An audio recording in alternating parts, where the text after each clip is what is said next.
સુવર્ણ નગરીમાં હૈવૈદ નામે રાજા રાજ કરતો હતો. નગરીની સમૃદ્ધિનો પાર ન હતો. આ રાજાની ફળિયા સંસ્કારી અને અતિ સુશીલ રાણીનું નામ અંગલસેના હતું. રાણી ઘણી વિનમ્ર અને ધર્મિષ્ઠ હતી. એ ઘણીવાર રાજાની અહંકાર ન કરવા સમજાવતી, પણ રાજા એની વાત કદી ન સાંભળતો. એક દિવસ રાજમહેલના ઝરૂખે બેઠેલી રાણી નદીના કિનારે સ્ત્રીઓને વ્રત કરતી જોઈ. તેથી તરત જ આજ્ઞા આપી કે નદીના કિનારે ટોળે વળેલી સ્ત્રીઓ શું કરે છે એ જાણી લો. દાસી દોડતી દોડતી સ્ત્રીઓ પાસે જઈ અને પૂછવા લાગી કે તમે બધા શું કરો છો? ત્યારે એક સ્ત્રીએ જવાબ આપતા કહ્યું કે અમે દશામાનું વ્રત કરીએ છીએ. આ વ્રતની વિધિ એવી છે, સૂતરનો દોરો લઈ 10 ગાંઠ વાળી ગાંઠે ગાંઠે કંકુના ચાંદલા કરવા. ત્યારબાદ સ્ત્રીએ વ્રત ક્યારે કરવું, કેવી રીતે કરવું વગેરે જણાવ્યું. દાસીએ મહેલમાં આવીને રાણીને બધી વાત કરી. ધાર્મિક સ્વભાવની રાણીને પણ આ વ્રત કરવાની ઈચ્છા થઈ. એણે રાજાને આ વાત જણાવી તો અહંકારી રાજાએ ના પાડી દીધી અને કહ્યું કે આ વ્રત તો ગરીબ મૂર્ખા માટે છે. તારે તો ઘણી સાહેબી છે, ધન દોલત બાગ બગીચા બધું જ છે. આ વ્રત કરવાનું છોડી દે. રાજાના અભિમાન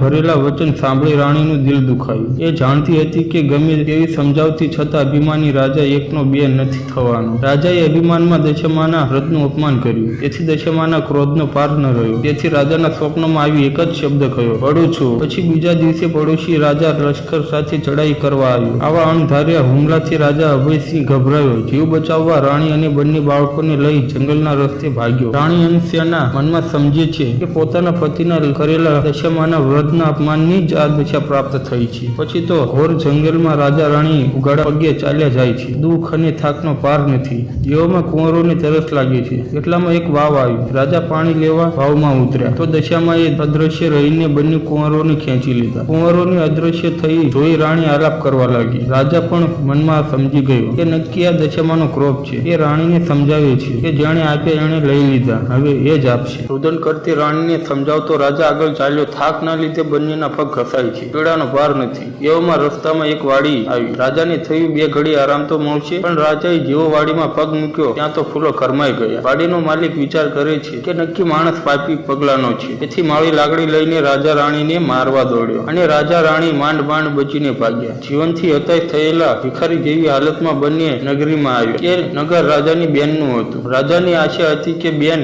જરૂર આશરો આપશે. એણે પોતાની બહેનને સંદેશો મોકલ્યો કે એનો ભાઈ આવ્યો છે. બેને પોતાના ભાઈને સોનાના ગાગરમાં સુખડી અને સાથે સોનાના દાગીના મોકલ્યા. એ ભાઈએ આવી રાજાને જેવી જ ગાગર આપી તો સોનાની ગાગર પિત્તળની બની ગઈ. સુખડીના બદલે ઈંટના કટકા બની ગયા અને સોનાના દાગીનાના બદલે કાળો નાગ નીકળ્યો. રાજા વિચાર કરે છે કે મારી સગી બહેન મને મારી નાખવા આવું તો ના જ કરે. આ દશામાના કોપના કારણે જ થયું છે. આવો વિચાર કરી રાજાએ ગાગર ત્યાં જમીનમાં દાટી દીધી અને રાણીને લઈ આગળ ચાલ્યો. ચાલતા ચાલતા એક નદી આવી અને ત્યાં ચીબડાના વાડા છે. રાજા ચીબડાના વાડામાં જઈને વાડીના માલિકને પગરવા લાગ્યો કે એ ભાઈ 7 દિવસના ભૂખ્યા છીએ, દયા કરીને એક ચીબડું આપ. ખેડૂતને દયા આવી, એક ચીબડું આપ્યું. રાજાએ નક્કી કર્યું કે આગળ જઈને થોડોક આરામ કરી પછી ચીબડું ખાઈશું. પણ એ જ વખતે બન્યું એવું, એક ગામમાં રાજાનો કુંવર રીસાઈને ભાગી ગયો હતો. સિપાહીઓ કુંવરને શોધવા નીકળ્યા હતા. દશામાના ક્રોધના કારણે રાજાના હાથમાં ચીબડું હતું તે કુંવરનું માથું બની ગયું. આ માથા ઉપર સિપાહીઓની નજર પડતા સિપાહીઓએ રાજા અભયસિંહને પકડી લીધો. દોરડીથી બાંધીને લાતો મારતા મારતા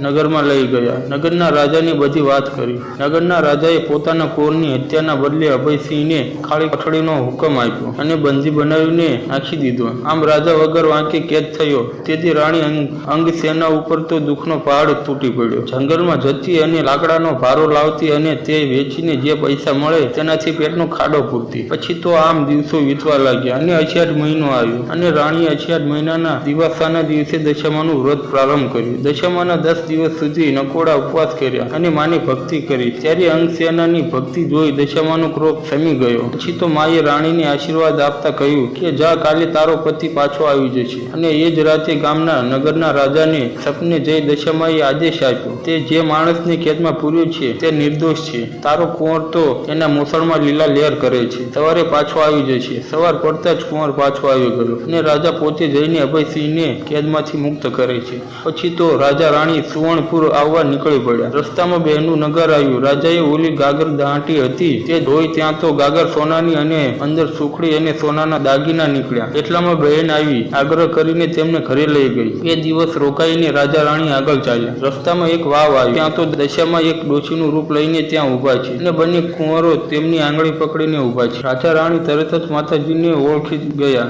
અને લાકડીની જેમ માના પગમાં પડી ગયા. દશામાએ અસલ સ્વરૂપમાં આવ્યું અને કહ્યું, હે રાજા, તે અભિમાનના ચક્કરમાં મારા વ્રતનું અપમાન કર્યું હતું, તેથી તારા ઉપર હું ક્રોપાયમાન થઈ હતી. પણ હવે તારી વેળા વળી ગઈ. તારી રાણીએ મનથી મારું વ્રત કર્યું, જેથી હું પ્રસન્ન થઈ છું. તારું રાજ તને પાછું મળી જશે. અને અભયસિંહ બોલ્યો, હે માં, કાળા કળયુગમાં તારી કસોટીમાંથી કોઈ પાર નહીં ઉતરી શકી, માટે એવો ક્રોધ કદી ન કરશો. દશામાં બોલ્યા, તારી વાત કબૂલ કરું છું. કળયુગમાં જે પણ મારી કથા સાંભળશે કે સંભળાવશે તેની દશા સદૈવની માટે સારી રહે છે.